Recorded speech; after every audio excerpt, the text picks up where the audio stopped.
വണ്ടർസ്കേപ്സിൻ്റെ പുതിയൊരു എപ്പിസോഡിലേക്ക് എല്ലാവർക്കും സ്വാഗതം. ഞാൻ നിഷ. ഞാൻ ദിലീപ്. ഞങ്ങളിപ്പോൾ നിൽക്കുന്നത് കാൻറ്റർബറി കാത്തഡ്രലിൻ്റെ കമ്പൗണ്ടിലാണ്. പിന്നിൽ കാണുന്നതാണ് കാൻറ്റർബറി കാത്തഡ്രൽ. ഞങ്ങൾ ടിക്കറ്റ് എടുത്തിട്ടുണ്ട്. ഇനി ഞങ്ങൾ അതിൻ്റെ അകത്തേക്ക് പോവുകയാണ്. അപ്പോൾ ഈ എപ്പിസോഡിൽ കാൻറ്റർബറി കാത്തഡ്രലിൻ്റെ വിശേഷങ്ങളും അതിൻ്റെ വിവരണങ്ങളുമാണ് ഞങ്ങൾ കാണിക്കാൻ പോണത്. അപ്പോൾ നമുക്ക് പോയി നോക്കാം എന്തൊക്കെയുള്ള ഇവിടുത്തെ കാര്യങ്ങൾ.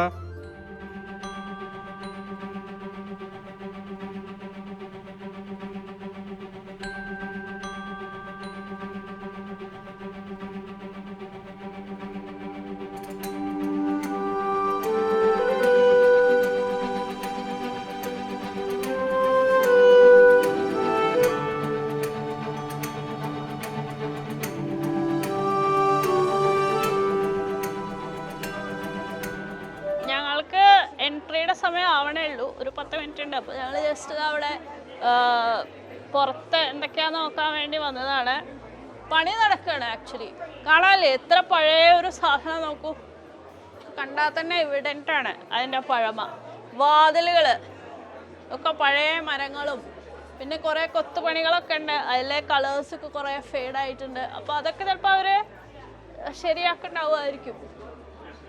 നൂറ്റാണ്ടുകൾ പഴമയുള്ള സാധനമായതുകൊണ്ടേ. ഞങ്ങളിവിടെ പ്രീ ബുക്ക് ചെയ്തിട്ടാണ് കേട്ടോ ഇവിടെ വന്നിരിക്കണേ. അപ്പോൾ ഒരു 5-10 മിനിറ്റ് കൂടി വെയിറ്റ് ചെയ്യാൻ പറഞ്ഞു. ടിക്കറ്റ് ഇവിടെ വന്നിട്ടും കിട്ടുന്നുണ്ട്, പക്ഷേ ലൈനുണ്ട്. എനിക്കൊണ്ട് ഒരു 1/4 മണിക്കൂറൊക്കെ നിൽക്കേണ്ടി വരും തോന്നുന്നുണ്ട്. നമ്മൾ നേരത്തെ ബുക്ക് ചെയ്ത് വന്നു വെച്ചാൽ നമുക്ക് സമയം ലാഭിക്കാം. എനിവേ ഞങ്ങളിതാ അകത്തേക്ക് പോകാൻ വേണ്ടി ഇങ്ങനെ കാത്തിക്കണം. 130 4 tickets. അപ്പോൾ പുറത്തുനിന്ന് നമ്മൾ ടിക്കറ്റൊക്കെ കാണിച്ച് ഇവരുടെ ഗിഫ്റ്റ് ഷോപ്പിൻ്റെ അകത്തു കൂടെയാണ് ഈ കാത്തഡ്രലിൻ്റെ അകത്തേക്ക് കയറുക.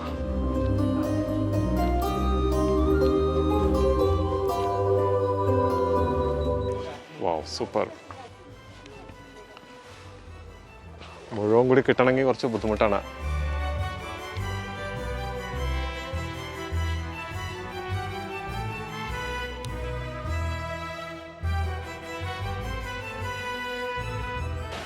അപ്പം അങ്ങനെ നമ്മൾ കത്തീഡ്രലിൻ്റെ അകത്ത് കയറിയിരിക്കുകയാണ്. കൊറോണയുടെ കാരണമായതുകൊണ്ട് നമ്മൾ മാസ്കും സോഷ്യൽ ഡിസ്റ്റൻസൊക്കെ ചെയ്യണമെന്ന് പറഞ്ഞു അവർ.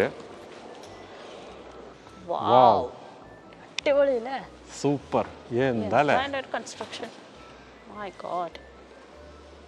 ഓ, എൻ്റെ മുകളിലൊക്കെ നോക്കൂ, ഹൈറ്റ് നോക്കൂ, ഭയങ്കരം. ഞാൻ ഇങ്ങനത്തെ ഒരെണ്ണം കണ്ടിട്ടില്ല കേട്ടോ. കുറേ കത്തീഡ്രൽ കണ്ടിട്ടുണ്ടെങ്കിലും അത് നമ്മളായിക്കോട്ടെ 5-ാമത്തെ 6-ാമത്തെ കത്തീഡ്രലാവും അല്ലെങ്കിൽ ഇങ്ങനത്തെ. പക്ഷേ this is really massive. Awesome. അപ്പോൾ ഇതിൻ്റെ ഹിസ്റ്ററി പറയുകയാണെങ്കിൽ ക്രിസ്ത്യാനിറ്റി ഏകദേശം 300 AD യൂറോപ്പിൽ പച്ച പിടിക്കാൻ തുടങ്ങിയത്. കോൺസ്റ്റൻറ്റൈൻ റോമൻ ചക്രവർത്തി ക്രിസ്ത്യാനിറ്റിയിലേക്ക് കൺവേർട്ട് ചെയ്തപ്പോഴാണ് അതിൻ്റെ ഒരു റൈസ് തുടങ്ങിയത് യൂറോപ്പിൽ. അത് കഴിഞ്ഞ് 597 AD റോമിന്ന് പോപ്പ് ഈ ബ്രിട്ടീഷ് ഐലൻഡിലേക്ക് ഒരു ബിഷപ്പിനെ അയക്കുകയാണ് ക്രിസ്ത്യാനിറ്റി പോപ്പുലറൈസ് ചെയ്യാൻ വേണ്ടി. അങ്ങനെ ആദ്യത്തെ ക്രിസ്ത്യൻ മിഷനറി ഇവിടെ ബിഷപ്പ് ഓഗസ്റ്റീനാണ്. ഇവിടെ കാൻറ്റർബറിയിലാണ് അദ്ദേഹം വരുന്നത്. അപ്പോൾ ഇവിടെ വന്നിട്ട് കാൻറ്റർബറിയിൽ വന്നിട്ട് അദ്ദേഹത്തിൻ്റെ ഒരു എന്താ പറയുക റിലീജിയസിൻ്റെ ഹെഡ് ക്വാർട്ടേഴ്സ് പോലെ സ്ഥാപിച്ച് പ്രവർത്തനങ്ങൾ ആരംഭിച്ചു. അപ്പം അന്ന് മുതൽ ഇതൊരു കത്തീഡ്രലാണ്. വളരെയധികം ഇമ്പോർട്ടൻ്റ് ആയിട്ടുള്ള ഒരു സ്ഥലമാണ്. ഇന്നത്തെ പ്രസൻറ്റ് ഇംഗ്ലണ്ട് ഹിസ്റ്ററിയിൽ പറയുകയാണെങ്കിലും അതെ, ക്വീൻ കഴിഞ്ഞാൽ ഏറ്റവും അധികം അധികാരമുള്ളത് ആർച്ച് ബിഷപ്പ് ഓഫ് കാൻറ്റർബറിക്കാണ്. പല പല രാജ്യകാര്യങ്ങളിലും തീരുമാനമെടുക്കാൻ രാജ്ഞിയെ സഹായിക്കുക അല്ലെങ്കിൽ അഡ്വൈസ് ചെയ്യുക. അതുമാതിരി രാജ്ഞിയുടെ അഭാവത്തിൽ അല്ലെങ്കിൽ മൊണാർക്കിൻ്റെ അഭാവത്തിൽ തീരുമാനങ്ങൾ എടുക്കാനുള്ള അധികാരമൊക്കെ ആർച്ച് ബിഷപ്പ് ഓഫ് കാൻറ്റർബറിക്കാണ്. അത്രയും പ്രധാനപ്പെട്ട റിലീജിയസ് ആൻഡ് എന്താ പറയുക രാജ്യഭരണ പോയിൻ്റ് ഓഫ് വ്യൂന്ന് പ്രധാനപ്പെട്ട ഒരു സ്ഥലത്താണ് ഇപ്പോൾ നമ്മൾ നിൽക്കണമെന്ന് അർത്ഥം.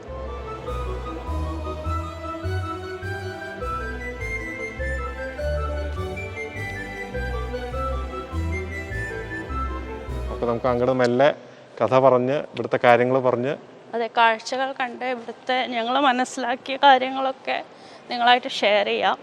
അപ്പോൾ ഈ കാൻറ്റർബറി 500 മുതൽ പ്രധാനപ്പെട്ട ഒരു റിലീജിയസ് കേന്ദ്രമാണെന്ന് പറഞ്ഞുള്ളൂ. അതിൻ്റെ പോപ്പുലാരിറ്റി ഒന്നും കൂടി കൂടാൻ കാരണം തോമസ് ബെക്കറ്റ് എന്ന് പറഞ്ഞിട്ടുള്ള ഒരു ആർച്ച് ബിഷപ്പ് ഉണ്ടായിരുന്നു ഇവിടെ. അപ്പോൾ അദ്ദേഹത്തിൻ്റെ കാലഘട്ടത്തിൽ രാജാവുമായിട്ട് ചില അഭിപ്രായ വ്യത്യാസങ്ങളൊക്കെ ഉണ്ടാവാറുണ്ടായിരുന്നു. കുറച്ച് സ്ട്രെയിൻഡ് റിലേഷൻഷിപ്പായിരുന്നു. അപ്പോൾ എന്താണ്ടായെന്ന് വെച്ചാൽ രാജാവ് ഒരിക്കൽ ഇയാളെ കൊണ്ട് വലിയ ശല്യമായില്ലോ, ഇയാളെ ശല്യം ഒന്ന് അവസാനിപ്പിക്കാൻ ആരുമില്ലേ, നമ്മൾ പറയണ പോലെ സാധാരണ രീതിയിൽ പറഞ്ഞു. പക്ഷെ രാജാവിൻ്റെ ചില നൈറ്റ്സ് അത് കേട്ടിട്ട് പോയിട്ട് ഇവിടെ കാൻറ്റർബറിയിൽ വന്നിട്ട് ഈ കത്തീഡ്രലിൻ്റെ അകത്ത് തന്നെ ഈ തോമസ് ബെക്കറ്റിനെ അദ്ദേഹം ഇവിടെ പ്രേ ചെയ്യായിരുന്നു എന്നാണ് പറയപ്പെടുന്നത്. പ്രേ ചെയ്യുന്ന സമയത്ത് ഈ 4 നൈറ്റ്സ് വന്ന് അദ്ദേഹത്തിനെ കൊന്നു വധിച്ചു. അത് ഭയങ്കര ഒരു പ്രശ്നമായി. പിന്നെ ആൾക്കാരും ഇളകി. കാരണം വളരെ ആൾക്കാർക്കൊക്കെ ജനസമ്മതനായിട്ടുള്ള ഒരാളായിരുന്നു തോമസ് ബെക്കറ്റ്. അങ്ങനെ ഇതായി. അപ്പോൾ അത് കഴിഞ്ഞിട്ട് പിന്നെ മരണശേഷം പോപ്പ് അദ്ദേഹത്തിനെ ഒരു സെയിൻറ്റായിട്ട് ഉയർത്തി. അത് അദ്ദേഹം 1170 മരിച്ചത്. 1172 ആകുമ്പോഴേക്കും അദ്ദേഹത്തിനെ സെയിൻ്റായിട്ട് പ്രഖ്യാപിച്ചു. ആ സ്റ്റെയിൻ ഗ്ലാസ് വിൻഡോ നോക്കൂ, മൈ ഗോഡ്. ഓ അടിപൊളി, ബ്യൂട്ടിഫുൾ അല്ലേ. ഇതൊക്കെ എൻ്റെ ഇതിൽ ഇവിടുത്തെ ആർച്ച് ബിഷപ്പുകാരുടെ ചിത്രമുണ്ട്, ഈ തോമസ് ബെക്കറ്റിൻ്റെ കഥകളുണ്ട് എന്നൊക്കെയാണ് ഞാൻ മനസ്സിലാക്കിയത് വായിച്ചിട്ട്. പിന്നെ തീർച്ചയായും ബൈബിളിൻ്റെ റെഫറൻസും ഉണ്ടാവും, നമ്മൾക്കത് അത്രയാണ് മനസ്സിലാവണില്ല. പിന്നെ ഇങ്ങനെ പല സ്ഥലത്തും ഉണ്ട് ഇങ്ങനെ സ്റ്റെയിൻ ഗ്ലാസ്. അപ്പോൾ ഓരോ ഇതിലും ഓരോ കഥകളോ അല്ലെങ്കിൽ ഓരോ കാര്യങ്ങളാണ് അവർ കാണിച്ചിരിക്കുന്നത്. മാസീവ് സ്ട്രക്ചറാണ് കേട്ടോ, മാസീവ്.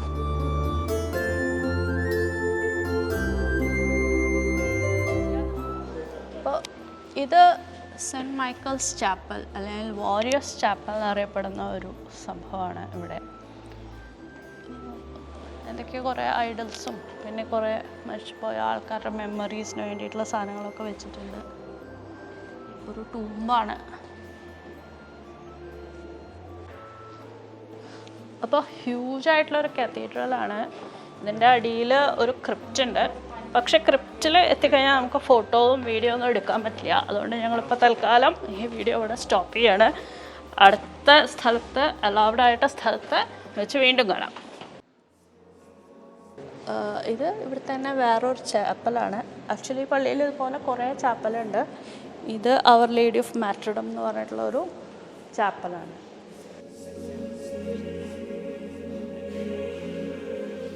പിന്നെ ക്രിപ്റ്റിൽ ഞങ്ങൾ പോയില്ലോ, അവിടെ പ്രത്യേകിച്ച് അങ്ങനെ കാണാനൊന്നുമില്ല. അതുപോലെ കുറേ ചാപ്പൽസ് ഉണ്ട്. പിന്നെ ആൾക്കാർക്ക് നിശബ്ദമായി പ്രാർത്ഥിക്കാൻ വേണ്ടിയിട്ടാണ് അവർ വീഡിയോഗ്രാഫിയൊക്കെ അവിടെ ഡിസലൗ ചെയ്തിരിക്കുന്നത്.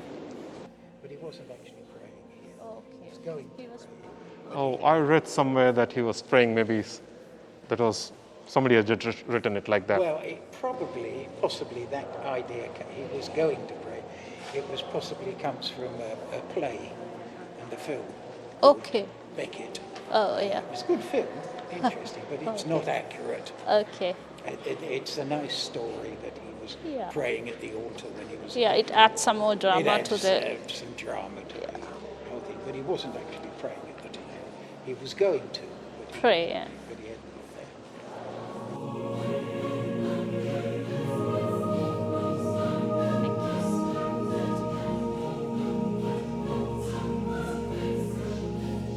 അപ്പോൾ തോമസ് ബെക്കറ്റിനെ ഈ കത്തീഡ്രലിൽ വെച്ച് നൈറ്റ്സ് കൊലപ്പെടുത്താണ് ഉണ്ടായതെന്ന് പറഞ്ഞുവല്ലോ. അവിടെ ആ സ്ഥലത്ത് വെച്ചിട്ടാണ് അദ്ദേഹത്തിനെ കൊന്നത്.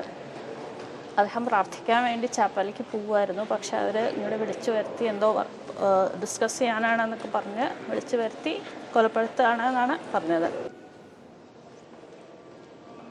നമുക്കിനി അടുത്തതിലേക്ക് പോകല്ലേ? ആ, അപ്പോൾ 1170 തോമസ് ബെക്കറ്റിനെ ഇവിടെ മർഡർ ചെയ്തു. അത് കഴിഞ്ഞ് 1172 അദ്ദേഹത്തിനെ സെയിൻറ്റായിട്ട് പ്രഖ്യാപിച്ചു. അതാണ് കഴിഞ്ഞപ്പോഴേക്കും ഇവിടെ ഭയങ്കര ഗ്ലോറിഫിക്കേഷൻ ഉണ്ടായി. അദ്ദേഹത്തിൻ്റെ ഷ്രൈൻ കാണാൻ വേണ്ടി വെറും ഈ ബ്രിട്ടീഷ് ഐലൻഡ് മാത്രമല്ല യൂറോപ്പിൽ നിന്നും ആൾക്കാർ വരാൻ തുടങ്ങി. ഇതൊരു പിൽഗ്രിമേജ് സ്പോട്ടായി മാറി, ഹോട്ട് സ്പോട്ടായി മാറി ഇന്നത്തെ ലാംഗ്വേജിൽ പറയുകയാണെങ്കിൽ. അപ്പോൾ ഇന്നും കാൻറ്റർബറി കാത്തീഡ്രൽ യൂറോപ്പിൽ തന്നെ ടോപ്പ് 3 പിൽഗ്രിമേജ് സൈറ്റ്സ് എല്ലാം ഒന്നാണ് ക്രിസ്ത്യാനിറ്റി പോയിൻ്റ് ഓഫ് വ്യൂന്ന്. ഓഫ് കോഴ്സ് കാൻറ്റർബറി കാത്തീഡ്രൽ ഇന്ന് ആംഗ്ലിക്കൻ ചർച്ച് അല്ലെങ്കിൽ ചർച്ച് ഓഫ് ഇംഗ്ലണ്ടിൻ്റെ ഹെഡ് ക്വാർട്ടേഴ്സും കൂടിയാണ്. അതുകൊണ്ട് UK അല്ലെങ്കിൽ ബ്രിട്ടീഷ് ഐലൻഡ്സിൽ ഏറ്റവും ഇമ്പോർട്ടൻ്റ് ആയിട്ടുള്ള ക്രിസ്ത്യൻ പള്ളി അല്ലെങ്കിൽ കത്തീഡ്രലും കൂടിയാണ്. അപ്പോൾ അങ്ങനെയൊക്കെ വളരെ ചരിത്രപ്രധാനവും റിലീജിയസ് ആയിട്ടുള്ള ആസ്പെക്ട്സ് ഉണ്ട് ഈ കത്തീഡ്രലിന്.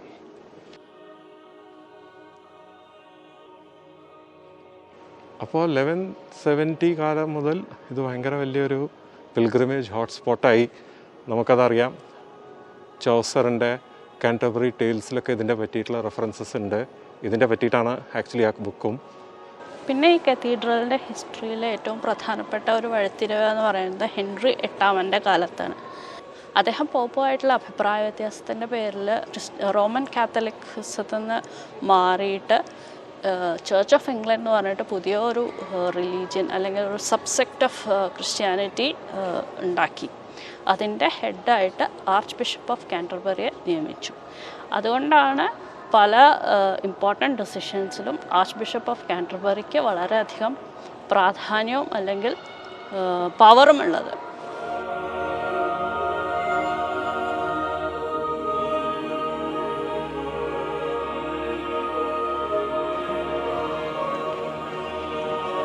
ഇതിൻ്റെ ആർക്കിടെക്ചറും ശരിക്കും പറഞ്ഞാൽ എടുത്തു പറയേണ്ടത് തന്നെയാണ്. ഗോത്തിക് സ്ട്രക്ചറിലാണ് പണിതിരിക്കുന്നത്.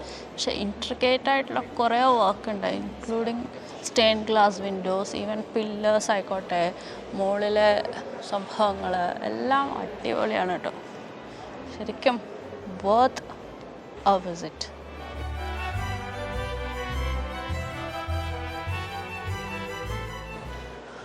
ബൈബിളാണ്. 1538 ഹെൻറി 8ാമൻ എല്ലാ പള്ളികളിലും ഒരു ബൈബിളിൻ്റെ കോപ്പി ഉണ്ടാവണം ഇംഗ്ലീഷിൽ എന്ന് പറഞ്ഞതിൻ്റെ ബേസിസിൽ വെക്കുന്ന കോപ്പിയാണ്. പിന്നെ അത് കട്ടുകൊണ്ടുപോകാതിരിക്കാൻ വേണ്ടി ചങ്ങലിട്ട് വെച്ച് പൂട്ടി വെച്ചിരുന്നു. കാരണം കുറച്ച് റെയറായിട്ടുള്ള സംഭവമായിരുന്നു അന്നൊക്കെ ബൈബിളിൻ്റെ പ്രിൻറ്റഡ് കോപ്പീസ്.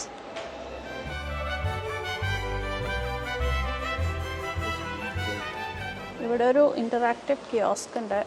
അതിൽ ഈ പള്ളിയുടെ വിവരങ്ങളൊക്കെ ഉണ്ട്. എസ്പെഷ്യലി തോമസ് ബെക്കറ്റിൻ്റെ ബോഡി ഇതാക്കി വെച്ചിരിക്കുന്ന ട്രിനിറ്റി ചാപ്പലിൻ്റെ വിവരങ്ങളും മറ്റും. അത് കുട്ടികൾക്ക് വേണ്ടി സിമ്പിൾ ലാംഗ്വേജിലും ഉണ്ട്, വലിയവർക്ക് കുറച്ചും കൂടി കോംപ്ലക്സ് ആയിട്ടുള്ള ലാംഗ്വേജിലുമാണ്.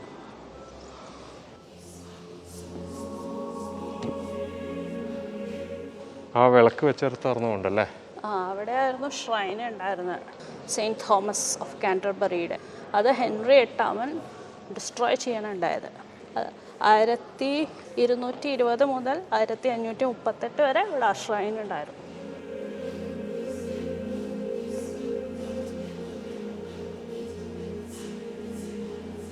ഈ സെയിൻറ്റ് തോമസിൻ്റെ ഒരു പ്രത്യേകത എന്താ, അല്ലെങ്കിൽ പിൽഗ്രിമേജ് ഇത്ര പോപ്പുലർ ആവാനുള്ള ഒരു കാരണം എന്താ വെച്ചാൽ അദ്ദേഹം രോഗശാന്തി നൽകണ ഒരു സെയിൻ്റാണെന്നാണ് വിശ്വാസം. അപ്പോൾ അതുകൊണ്ടുകൂടിയാണ് ആൾക്കാർ കൂടുതൽ ഇവിടെ, പ്രത്യേകിച്ചും പഴയ കാലത്ത് രോഗശാന്തിക്ക് വേണ്ടിയിട്ടാണ് ഇവിടെ വന്നിരുന്നത്. അപ്പോൾ ഇവിടെ ഒരു ഷ്രൈൻ ഉണ്ടായിരുന്നു എന്ന് പറഞ്ഞല്ലോ, അവിടേക്കാണ് കേട്ടോ ഈ ആൾക്കാരൊക്കെ പ്രാർത്ഥിക്കാൻ വേണ്ടി വന്നിരുന്നത്. അതാണ് ഈ പിൽഗ്രിംസ് പറഞ്ഞേ, ബ്രിട്ടീഷ് ഐലൻഡ്സ് ആയാലും യൂറോപ്പിൽ നിന്നായാലും എല്ലാവരും അദ്ദേഹത്തിൻ്റെ പേര് കേട്ടിട്ടും മാർട്ടിയറിഡത്തിൻ്റെ കാര്യം കേട്ടിട്ടും ഈ ചില സെയിൻറ്റ്ലി പവേഴ്സിൻ്റെ പറ്റി കേട്ടിട്ടും ആണ് ഇത് വന്നത്. അങ്ങനെയാണ് ഇത് യൂറോപ്പിൽ തന്നെ ക്രിസ്ത്യൻ മതത്തിലെ ടോപ്പ് 3 പിൽഗ്രിമേജ് സൈറ്റ്സ് ആയിട്ട് മാറിയത്.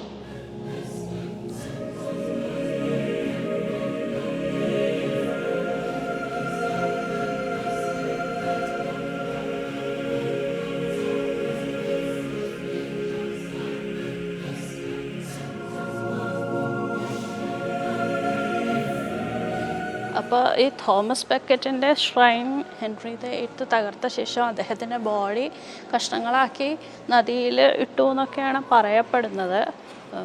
കൺക്ലൂസീവ് ഇതായിട്ട് ഒന്നുമില്ല.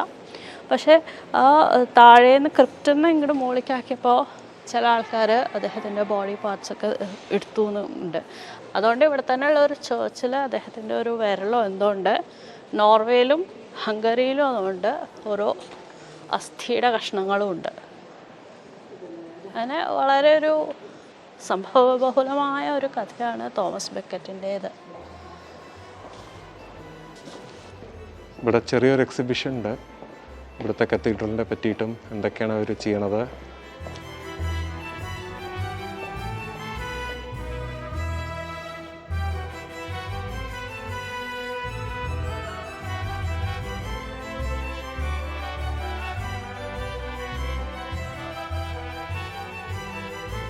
അപ്പോൾ നമ്മളങ്ങനെ പുറത്തേക്കെത്തി.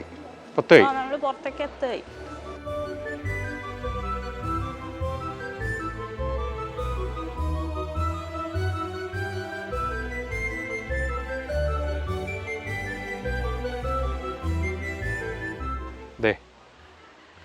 ഇതാണ് ഇവിടുത്തെ ഫുൾ പ്ലാൻ. പലതും ഉണ്ട്. ഈ കത്തീഡ്രലിൻ്റെ കമ്പൗണ്ടിൽ വേറെ പല ബിൽഡിങ്സും ഉണ്ട്. പല സമയത്തും പല ആൾക്കാരുണ്ടാക്കിയ ബിൽഡിങ്സാണ് പല ആവശ്യത്തിന് വേണ്ടി. അപ്പോൾ അതൊക്കെ ഒന്ന് ജസ്റ്റ് ഒന്ന് ഓടി കാണാമെന്ന് വിചാരിച്ചു.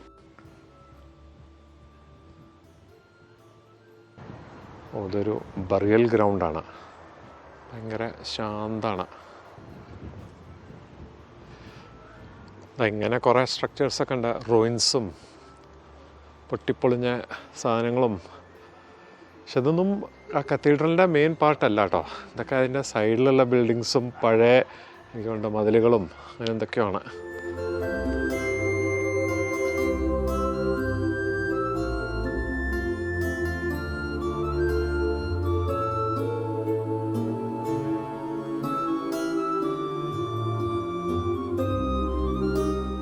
ഇതൊരു മരം കണ്ടോ?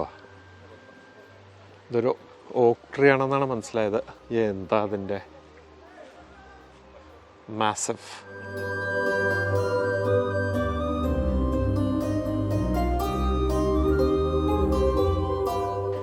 ഈ കാൻറ്റർബറി കത്തീഡ്രൽ ആക്ച്വലി ഒരു യുനെസ്കോ വേൾഡ് ഹെറിറ്റേജ് സൈറ്റും കൂടിയാണ് കേട്ടോ. അപ്പോൾ അതും അതിൻ്റെ ഒരു ഇമ്പോർട്ടൻസ് ആണ്. അങ്ങനെയുള്ള ഈ കാൻറ്റർബറി കത്തീഡ്രലിൻ്റെ കാഴ്ചകളും അതിൻ്റെ സമീപ പ്രദേശത്തെ കാഴ്ചകളും ഒക്കെ നിങ്ങൾ എൻജോയ് ചെയ്തു എന്ന് വിചാരിക്കുന്നു. അപ്പോൾ അങ്ങനെ ഞങ്ങളുടെ ഈ സൗത്ത് ഈസ്റ്റ് ഇംഗ്ലണ്ട് സീരീസിലെ അടുത്ത കാഴ്ചകൾക്ക് വേണ്ടി നിങ്ങൾ ചാനലൊക്കെ സബ്സ്ക്രൈബ് ചെയ്യുക. ഇനിയും കിടുക്കൻ വീഡിയോസും വ്ളോഗ്സൊക്കെ വരാൻ ഇരിക്കണേ ഉള്ളൂ. അധികം കാണാത്തത് നിങ്ങളെല്ലാവരും. അപ്പോൾ അതൊക്കെ കാണാൻ വേണ്ടി സ്റ്റേ ട്യൂൺഡ്. എല്ലാവരും സേഫായിരിക്കുക. Take care. അടുത്ത തവണ കാണുന്നവരെ ബൈ.